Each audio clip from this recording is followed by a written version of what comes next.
RJD नेता और बिहार विधानसभा में नेता प्रतिपक्ष तेजस्वी यादव ने सोशल साइट एक्स पर पोस्ट लिखकर एक बार फिर से शराबबंदी पर सवाल खड़ा कर दिया है। अब तेजस्वी यादव के पोस्ट पर पक्ष और विपक्ष के बीच बयानबाजी तेज हो गई है, लेकिन सवाल है कि क्या शराबबंदी खत्म करने के लिए तेजस्वी तैयार हैं?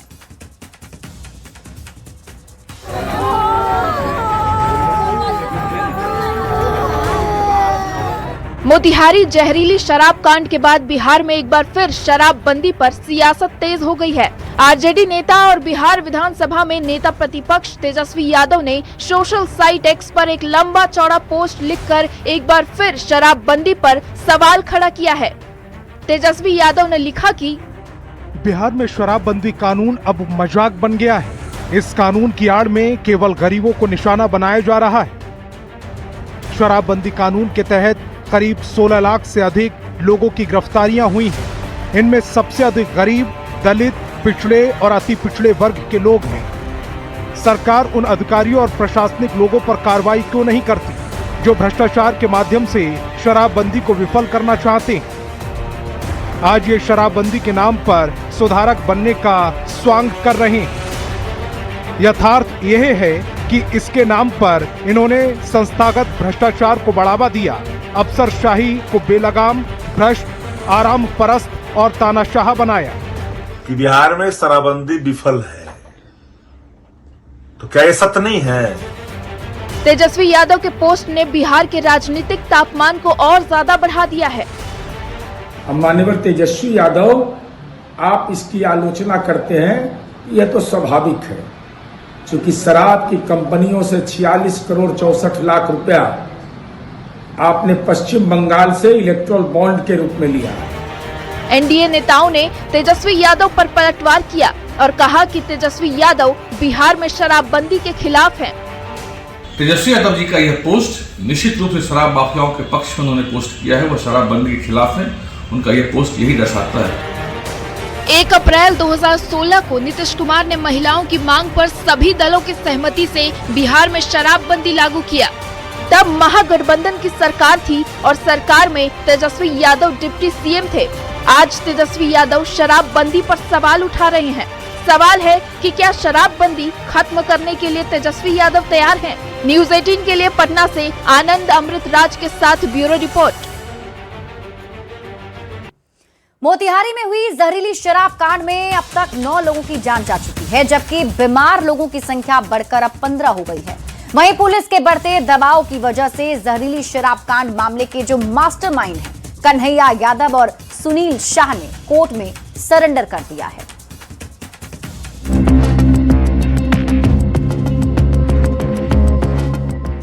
एक अप्रैल 2026 की शाम को मोतिहारी के तुरकौलिया में कुछ लोगों ने जहरीली शराब पी। 2 अप्रैल को जहरीली शराब पीने से पहली मौत हुई और आज 4 दिन बाद भी जहरीली शराब का असर देखने को मिल रहा है। रविवार रात को 4 लोगों को सदर अस्पताल में एडमिट कराना पड़ा, जिसके बाद बीमार लोगों की संख्या बढ़कर 15 हो गई, जबकि जहरीली शराब कांड में अब तक 9 लोग जान गंवा चुके हैं। देखिए, जहरीली शराब मामले में कई लोग बीमार हैं, जिनका इलाज जो है वो सदर अस्पताल में भी हो रहा है, निजी नर्सिंग होम में भी हो रहा है और तमाम स्वास्थ्यकर्मी जो हैं वो अलर्ट मोड पे हैं। पुलिस की लगातार बढ़ रही दबिश और कार्रवाई के बाद जहरीली शराब कांड के मास्टरमाइंड कन्हैया यादव और सुनील शाह ने कोर्ट में सरेंडर कर दिया।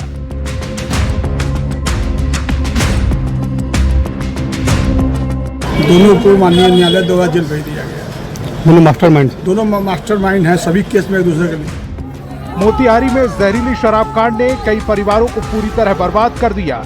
किसी घर का इकलौता चिराग बुझ गया तो किसी घर के इकलौते कमाने वाले की मौत हो गई। सवाल है कि बिहार में जहरीली शराब से कब तक जाती रहेगी जान? घटना के बाद तेजी दिखाने वाली पुलिस पहले सुस्त क्यों रहती है? शराब तस्करों के मन में क्यों नहीं खौफ पैदा कर पाती पुलिस? डर होता तो क्या कन्हैया यादव और सुनील शाह बनते शराब माफिया? न्यूज़ 18 के लिए मोतिहारी से अवनीश कुमार सिंह के साथ ब्यूरो रिपोर्ट। तो मोतिहारी में जहरीली शराब कांड मामले का मास्टरमाइंड कन्हैया यादव और सुनील शाह ने कोर्ट में सरेंडर कर दिया है। अब पुलिस की लगातार बढ़ रही दबिश और कार्रवाई को लेकर कन्हैया यादव और सुनील शाह ने कोर्ट में सरेंडर करना ही मुनासिब समझा। वहीं पुलिस ने तकरीबन 1 घंटे तक बंद कमरे में सुनील शाह और कन्हैया कुमार से पूछताछ की, जिसमें कई अहम जानकारी भी पुलिस को मिली है। पुलिस उनकी जानकारी के आधार पर अब आगे की कार्रवाई में जुट गई है। एसपी स्वर्ण प्रभात ने बताया कि दोनों मास्टरमाइंड की कुंडली खंगाली जा रही है। कड़ियाँ जोड़ते जा रहे हैं और इसमें और भी जो लोग शामिल हैं उनको जल्दी गिरफ्तार कर लिया जाएगा। जो जहरीला स्प्रिट सप्लाई किया था उसको बरामद कर लिया गया है। 50 ड्रम जो स्प्रिट जब्त किए गए थे और लैब की रिपोर्ट भी आ गई थी कि ये मिथेनॉल है जो जहरीला होता है, पॉइजनस है। और ये स्प्रिट का ट्रांसपोर्टेशन कैसे हुआ है, ये जिला के बाहर से आया है, इसके काफ़ी करीब जो है पुलिस पहुंच गई है और जो ट्रांसपोर्ट करने वाले लोग हैं उनको भी जल्द गिरफ्तार कर लिया जाएगा और लास्ट कड़ी तक जो है पुलिस इस पूरे मामले तक जाएगी। और इस बीच रुक कर लेते हैं बड़ी खबर की ओर। नवादा से आपको इस वक्त की बड़ी खबर बताते हैं, जहां शराब से लदी कार पलट गई है। नवादा NH 4 लेन पर यह हादसा हुआ है। कार से भारी मात्रा में अंग्रेजी शराब बरामद की गई है। हादसे के बाद शराब कारोबारी मौके से फरार हो गए। सूचना पर रजौली थाना पुलिस मौके पर पहुंची है। रजौली बस स्टैंड फ्लाईओवर के पास की घटना बताई जा रही है। तस्वीर हम आपको दिखा रहे हैं उस कार की। बताया जा रहा है कि इस कार में अंग्रेजी शराब की बड़ी खेप थी। ये तस्वीर आप देखिए, जैसे ही ये कार पलटी, जो शराब इसके अंदर रखी हुई थी वो बाहर आ गया है। जानकारी के मुताबिक रजौली पुलिस जो है वो मौके पर पहुंची हुई है। आगे मामले की जांच पड़ताल की जा रही है।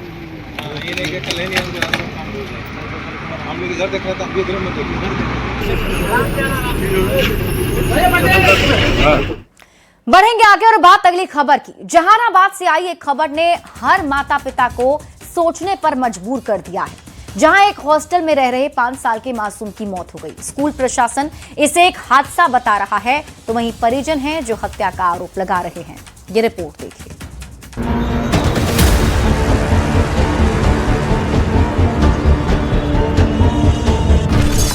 हॉस्टल में मासूम की मौत। मासूम की मौत का राज क्या? हादसा या हॉस्टल में साजिश? 5 साल की उम्र, जहां जिंदगी की शुरुआत होती है, जहां किताबों से दोस्ती और खेल से रिश्ते बनते हैं, वहीं एक मासूम की कहानी अचानक से खत्म हो गई। ये तस्वीरें हैं जहानाबाद के एक हॉस्टल की, जहां एक मासूम बच्चा सिर्फ 5 साल का हॉस्टल में भेजा गया पढ़ने और आज उसकी लाश उसके माँ बाप को सौंप दी गई। एक छोटा सा सपना, एक नन्ही सी मुस्कान। मात्र 5 साल का आशु कुमार घर से दूर गया कि पढ़ लिख कर माँ बाप का नाम रोशन करेगा, लेकिन अब उसकी माँ की गोद सूनी हो गई है। पिता का सपना चूर चूर हो गया। लोगों ने जब पूछा कि क्या हुआ, कैसे हुआ, उनका बच्चा अभी 10 दिन पहले ही तो आया था, ऐसा क्या हो गया? स्कूल प्रबंधन का कहना है कि बच्चा गिर गया और उसी हादसे में उसकी जान चली गई। इसमें वो गोवा पकड़ कर रहने वाला था और संदिग्ध परिस्थितियों में उसकी मौत हुई है। तो उनका स्कूल वालों का कहना है कि वो गिर गया है और उसको हॉस्पिटल भेजा गया है और परिजनों का कहना है कि इसको मार दिया गया है। इनके द्वारा विधिवत जो है वो आवेदन दिया जा रहा है। आवेदन के बाद जो है हम लोगों ने अभी फिलहाल जो स्कूल के संचालक हैं वो हम लोगों के कस्टडी में हैं। वो जैसे इन्होंने एप्लीकेशन इन लोगों का दिया जाएगा उसके अनुसार हम लोग विधिक सम्मत कार्रवाई करेंगे। लेकिन परिजनों का दर्द कुछ और ही कहानी बयां कर रहा है। परिवार का आरोप है कि उनके मासूम के साथ कुछ गलत हुआ है और सच को छिपाया जा रहा है। परिवार वालों का रो रो कर कहना है कि हमारे बच्चे की निर्मम हत्या की गई। उसके गले पर चाकू के निशान थे, शरीर पर कई घाव थे। ये कोई साधारण मौत नहीं थी। बच्चे का सर, सबसे पहले बच्चे को जब देखा गया तो आंख पे धारदार हथियार से आंख काटा हुआ है, गला पूरा रहता हुआ है, प्राइवेट पार्ट काटा हुआ है और पेट भी काटा हुआ है इसका। हत्या का लग रहा है। बिल्कुल सर, 200% इसको धारदार हथियार से तड़पा के मृत्यु किया गया है। एक माँ की आंखों में आंसू है, एक पिता के दिल में बेचैनी और एक सवाल कि आखिर उनके बच्चे के साथ हुआ क्या था। क्या ये महज एक हादसा था या फिर उस मासूम की मौत के पीछे कोई और वजह है? सच्चाई क्या है, ये जांच का विषय है। लेकिन इस दर्दनाक घटना ने एक बार फिर बच्चों की सुरक्षा पर सवाल खड़े कर दिए हैं। जरूरत है सच को सामने लाने की, ताकि उस मासूम को न्याय मिल सके और किसी और घर का चिराग यूं न बुझे। न्यूज़ 18 के लिए जहानाबाद से राजीव रंजन विमल की रिपोर्ट। और इस बीच रुक कर लेते हैं बड़ी खबर की ओर। बड़ी खबर आपको बताते हैं समस्तीपुर से, जहां शिवाजी नगर में नदी में डूबने से 3 बच्चों की मौत हो गई है। करेह नदी में नहाने के दौरान यह हादसा हुआ है। तीनों सगे भाई गहरे पानी में डूब गए। स्थानीय गोताखोर और पुलिस ने तीनों को नदी से निकाला है। अस्पताल ले जाने पर डॉक्टरों ने तीनों को मृत घोषित कर दिया। घटना के बाद से परिवार में कोहराम मचा हुआ है। गांव में मातम का माहौल बना हुआ है। और ये तस्वीर भी हम आपको दिखा रहे हैं घटनास्थल की। करेह नदी है, जहां नहाने के दौरान ये तीनों सगे भाई जो हैं वो डूब गए हैं। शिवाजी नगर में नदी में डूबने से 3 बच्चों की मौत हो गई है। और अभी फिलहाल इस पूरे मामले से गांव में मातम पसरा हुआ है। न्यूज़ 18 संवाददाता मुकेश कुमार अधिक जानकारी के साथ जुड़ गए हैं। मुकेश, कैसे हुआ ये पूरा हादसा, क्या जानकारी मिल रही है? सुदर्शन झा है, वो उनके 3 बच्चे थे। ये लोग दिल्ली में रहते थे।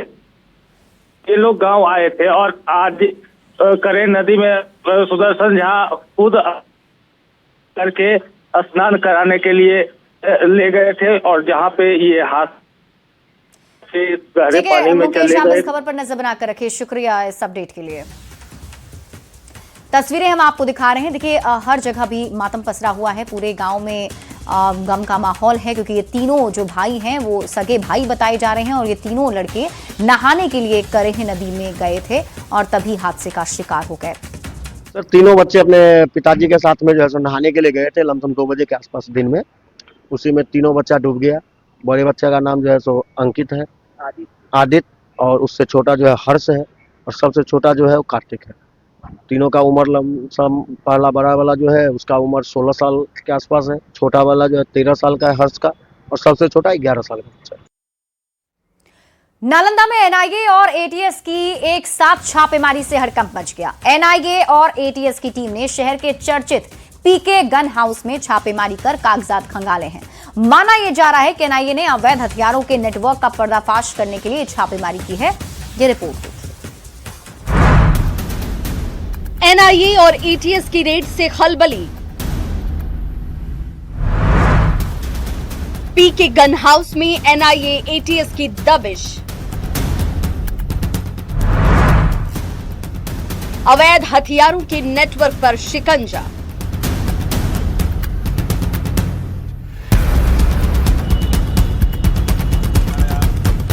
ये तस्वीरें हैं नालंदा शहर के चर्चित पीके गन हाउस की, जहां एनआईए और एटीएस की टीम कागजातों को खंगाल रही है।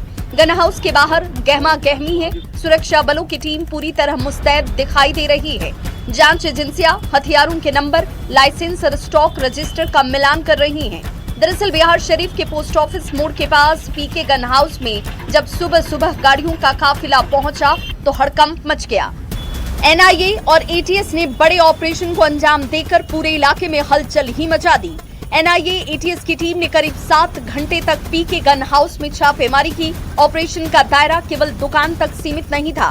पीके गन हाउस के साथ संचालक राम प्रवेश के घर और उनके सभी दुकानों की तलाशी ली गई। एटीएस के डीएसपी ने कहा कि पहले भी हथियार और कारतूस खरीद बिक्री को लेकर ये कार्रवाई की गई थी। उसी मामले में फिर इनपुट्स मिलने के बाद एक बार फिर से छापेमारी की गई है। वहीं पीके गन हाउस के संचालक ने गलत तरीके से परेशान करने का आरोप लगाया। दुकान खोला हुआ रहता, दिन में भी तो चेक कर सकते हैं। ये कोई मतलब तो नहीं हुआ। कितना बजे टीम आई थी आपके यहाँ? क्या टीम कितना बजे आई थी? टीम 4 बजे आई थी। अच्छा, 4 बजे आकर पूरा मकान सर्च किया। कितना सदस्य टीम था वो लोग? क्या कितना लोग था वो लोग? बहुत सारा आदमी था, 30 गाड़ी से आए थे।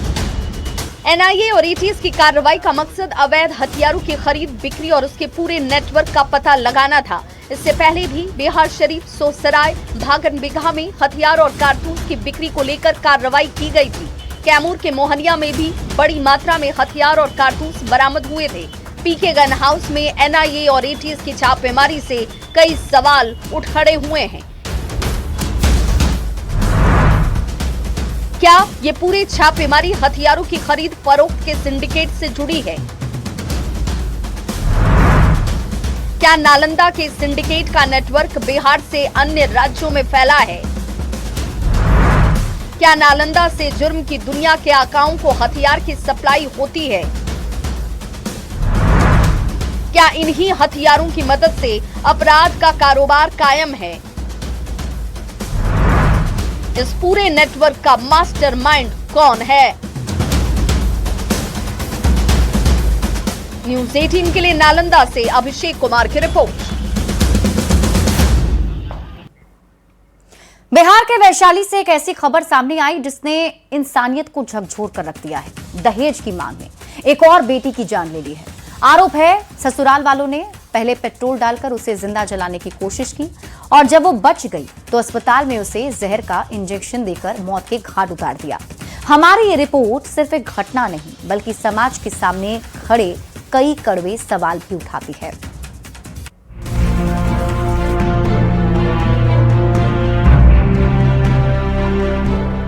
वैशाली के लालगंज थाना क्षेत्र के पीरापुर गांव में सन्नाटा पसरा है क्योंकि यहां एक बेटी दहेज दानवों के शिकार हो गई। दिल दहला देने वाली ये वारदात 20 साल की खुशबू कुमारी के साथ हुई। बड़े अरमानों से पिता ने डोली में बिठाया था।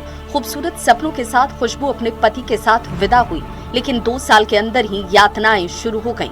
परिजनों का आरोप है कि 19 मार्च को विवाद बढ़ा और ससुराल वालों ने बाइक से पेट्रोल निकालकर खुशबू पर छिड़क दिया और आग लगा दी। गंभीर रूप से झुलसी खुशबू को हाजीपुर के एक निजी अस्पताल में भर्ती करवाया गया।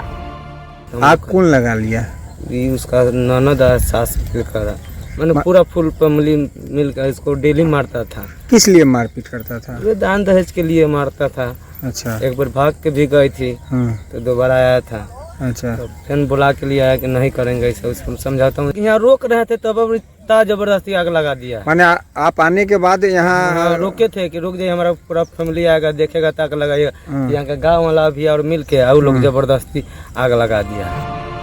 दावा है कि इलाज के दौरान जब खर्च बढ़ने लगा तो साजिश और खौफनाक हो गई। आरोप है कि अस्पताल में खुशबू को जहर का इंजेक्शन देकर उसकी हत्या की गई। इतना ही नहीं, सबूत मिटाने की भी कोशिश की गई। जब पुलिस गंडक नदी घाट पर पहुंची तो चिता जल रही थी। जलती चिता से अधजले शव पुलिस ने बाहर निकाले। पुलिस को देखते ही आरोपी मौके से फरार हो गए। जब ससुराल पक्ष के द्वारा पुलिस को सूचना नहीं दी गई तो ये बात तो सही है कि उन्होंने जबरन जला दिया है। घर पे और लोग हैं या फरार हैं? नहीं, और लोग तो भाग चुके हैं, लेकिन भरत राय को हिरासत में लिया गया है और जो पीड़ित पक्ष है, मृतिका के मैके वाले हैं, उसके बयान पर प्राथमिकी दर्ज की जा रही है। हालांकि पुलिस ने ससुर को गिरफ्तार कर लिया है और एफएसएल की टीम वैज्ञानिक साक्ष्य जुटा रही है। बाकी आरोपियों की तलाश जारी है, लेकिन इस दर्दनाक घटना एक बार फिर से समाज के सामने कड़वा सच तो रख ही दिया। सबकी आंखों में सवाल है, चिंता है बेटी की सुरक्षा को लेकर। सवाल ये कि क्या दहेज के लालच ने ले ली एक बेटी की जान? क्या बेटी की जिंदगी दहेज से भी सस्ती हो गई? क्या कानून का डर खत्म हो गया है? कब रुकेगी दहेज के नाम पर बेटियों की हत्या? क्या खुशबू को मिलेगा इंसाफ? दहेज की इस कुप्रथा ने एक और बेटी की जिंदगी को ले लिया। अब उस सबसे बड़ा सवाल तो यही है कि क्या खुशबू को इंसाफ मिलेगा और क्या दहेज के खिलाफ समाज सच में खड़ा होगा? न्यूज़ 18 के लिए वैशाली से प्रफुल्ल कुमार की रिपोर्ट। इधर मधेपुरा में भी रिश्तों को शर्मसार करने वाली घटना ने हर किसी को झकझोर दिया, जहां एक पति ने अपनी पत्नी को मौत के घाट उतारकर खुद ही कानून के सामने सरेंडर कर दिया। आखिर क्या थी इस खौफनाक वारदात के पीछे की वजह, इस रिपोर्ट में देखिए। रिश्तों का कत्ल, भरोसे का दफ्न, प्यार बना मौत का कारण।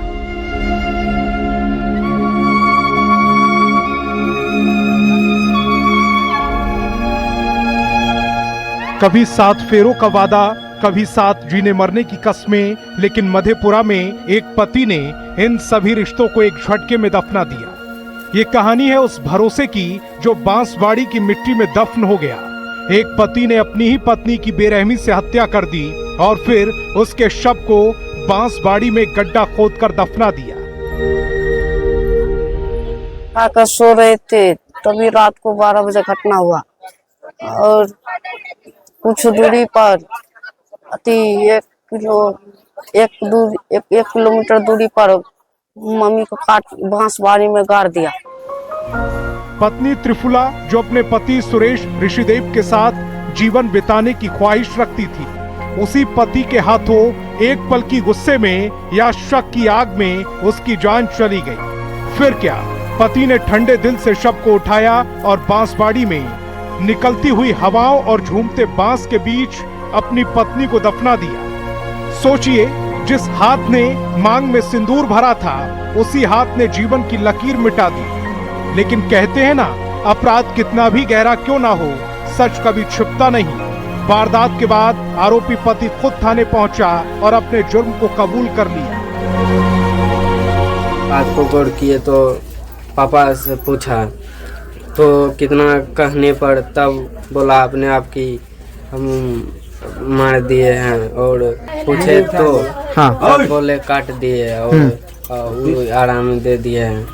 तब हम लोग तो इधर उधर ढूंढने चले गए थे, तब आए तब उधर देखे मम्मी को वहाँ पे गाड़ दी। एक और परिवार टूट गया। एक माँ, एक बेटी, एक बहू, सब कुछ खत्म। बच्चे अब किसके सहारे जिएंगे? माँ की याद में रोते रहेंगे और पिता जेल की चारदीवारी में पछताएगा। ये सिर्फ एक हत्या नहीं है, ये एक रिश्ते की हत्या है, ये भरोसे का खून है। अब सवाल ये है कि आखिर ऐसा क्या हुआ कि एक पति अपनी ही पत्नी का कातिल बन बैठा? क्या ये गुस्से का उबाल था या रिश्तों में जहर घुल चुका था?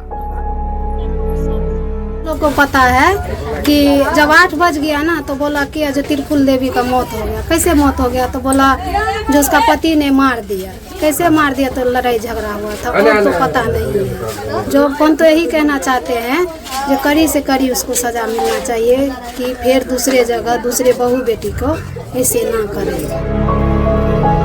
मधेपुरा की ये घटना एक बार फिर ये सोचने पर मजबूर करती है कि रिश्ते जब टूटते हैं तो सिर्फ दिल नहीं, जिंदगी भी खत्म हो जाती है।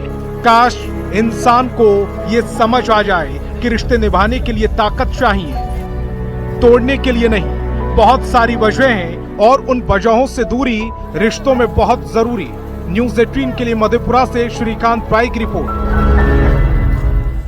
और इसी बीच रुक कर लेते हैं बड़ी खबर की ओर। पटना से आपको बड़ी खबर बताते हैं। नीतीश कुमार ने अहम बैठक की है। मुख्यमंत्री राहत कोष न्यासी परिषद की बैठक की।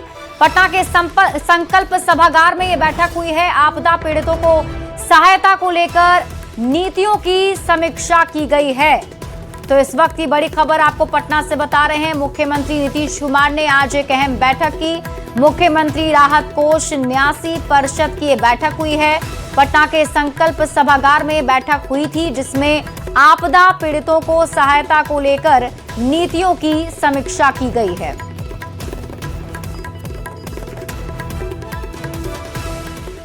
भ्रष्ट लोक सेवक डीएसपी गौतम कुमार को आर्थिक अपराध इकाई ने आज पूछताछ के लिए तलब किया था। 4 घंटे से अधिक डीएसपी गौतम कुमार से पूछताछ की गई। 30 मार्च को छापेमारी की गई थी।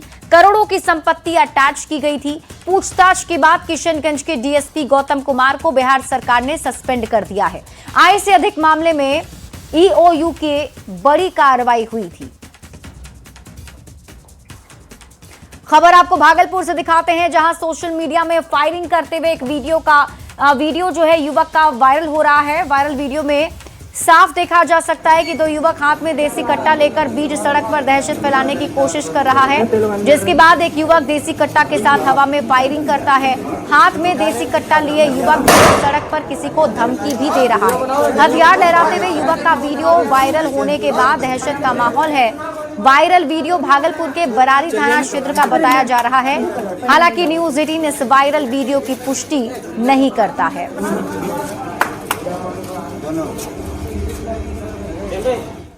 खबर आपको वैशाली से दिखाते हैं, जहां एक लड़की के हाई वोल्टेज ड्रामे से सब हैरान रह गए। प्रेमी से शादी की जिद को लेकर लड़की हाई टेंशन बिजली के टावर पर चढ़ गई। मैं आपको ये तस्वीर भी दिखाती हूँ। तस्वीर आप देखिए, ये तस्वीर जो आपको दिख रही है ना, इसमें ये लड़की है जो कि बिल्कुल टावर के ऊपर तक पहुंच गई है, वहां पर खड़ी है। इसके साथ ही बताया जा रहा है कि इसने अपने हाथ में फोन ले रखा है और साथ ही साथ लड़की जो है वो अपने प्रेमी से नाराज थी, जो जानकारी मिल पा रही है उसके मुताबिक। और फिर ये ऊपर टावर पर चढ़ जाती है। लाल घेरे में आपको वो तस्वीर भी दिख रही होगी। जैसे ही आसपास के लोगों को इसकी जानकारी मिली, लोग भी मौके पर पहुंच गए। महनार अनुमंडल क्षेत्र के सहदेई में प्रेमी से शादी करने की जिद पर अड़ी एक लड़की हाई टेंशन बिजली के टावर पर चढ़ गई। अब लड़की के टावर पर चढ़ने की खबर मिलते ही पुलिस प्रशासन की टीम मौके पर पहुंची और लड़की को नीचे उतारने की कवायद में जुट गई है। हालांकि लड़की अपने प्रेमी से शादी करने की जिद पर अड़ी हुई है और नीचे नहीं उतरना चाहती है। इधर घंटों से चल रहे इस हाई वोल्टेज ड्रामे की खबर पर लोगों की भी भीड़ मौके पर जमा हो गई। पुलिस अधिकारी माइकिंग और मोबाइल से संपर्क कर लड़की को समझाने की कोशिश कर रहे हैं, लेकिन लड़की पर इश्क का ऐसा भूत सवार है कि वो नीचे उतर ही नहीं रही है। ना तो वो नीचे उतर रही है और ना ही इसके सर से इश्क का भूत उतर रहा है। बहरहाल पुलिस प्रशासन की मेहनत जारी है और लोग भी इस ड्रामे के खत्म होने का इंतजार कर रहे हैं।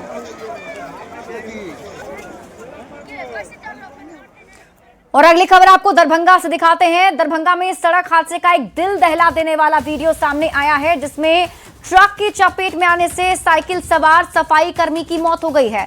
ये मामला सिंहवाड़ा थाना क्षेत्र का है। मैं आपको ये तस्वीर भी दिखाती हूँ। ये तस्वीर देखिए, सीसीटीवी फुटेज जो सामने आया है, इसमें आपको दिख रहा होगा सामने से साइकिल सवार जो है वो आ रहा है और सीधे बिल्कुल ठीक सामने से आ रही इस ट्रक की चपेट में आ जाता है।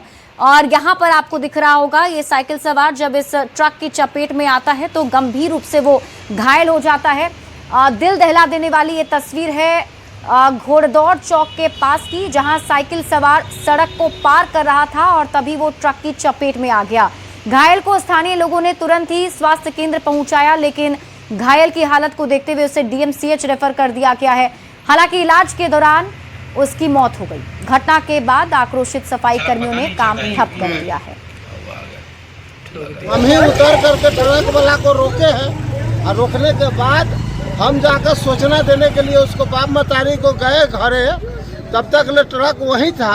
एक बाद में हमारे कर्मी लोग लेकर के सिंहवाड़ा गया है और सिंहवाड़ा से डॉक्टर थोड़ा बहुत इलाज किया है। इसका बाद डॉक्टर रेफर कर दिया दरभंगा के लिए, डीएमसीएच चला गया। पश्चिम साइड रोड से पश्चिम साइड झाड़ू दे रहा था और कचरा की गाड़ी लगी हुई थी, कचरा में रख रहा था। उसी समय ट्रक पास किया, ट्रक में ठोकर मारा और गिर गया वो। बड़ी खबर पूर्णिया से है, जहां आज दिन दहाड़े एसपी ऑफिस में एक बदमाश ने बाइक चोरी करने की कोशिश की, लेकिन बाइक मालिक ने अपनी मोटरसाइकिल चोरी होते देखकर चिल्लाना शुरू कर दिया, जिसके बाद स्थानीय लोगों ने चोर को पकड़ लिया और उसकी पिटाई भी की गई। इस घटना के बाद लग रहा है कि एसपी ऑफिस और समाहरणालय भी अब चोरों से सुरक्षित नहीं है। इसके बाद पुलिस मौके पर पहुंची और चोर को अपने कब्जे में लिया। इस दौरान चोर के पास से एक मास्टर की भी मिली है। आरोपी ने मास्टर की से डेमो कर दिखाया कि किस तरह वो किसी भी गाड़ी को तुरंत ही खोलकर स्टार्ट कर लेता है। सर हम तो नहीं आए, आज ही आए घर से। आज ही चोरी कर आए? क्यों चोरी कर रहा था? यहाँ समाहरणालय है, नहीं था? नहीं सर, नहीं मालूम। नहीं मालूम। समाहरणालय से गाड़ी चोर रहा था, चोरी कर रहा था। बाइक चोरी करते हुए पकड़े गए हैं। इस पे आगे कानूनी कार्रवाई की जा रही है। लोगों के द्वारा मतलब पकड़ा गया और फिर पुलिस को सुपुर्द किया गया है।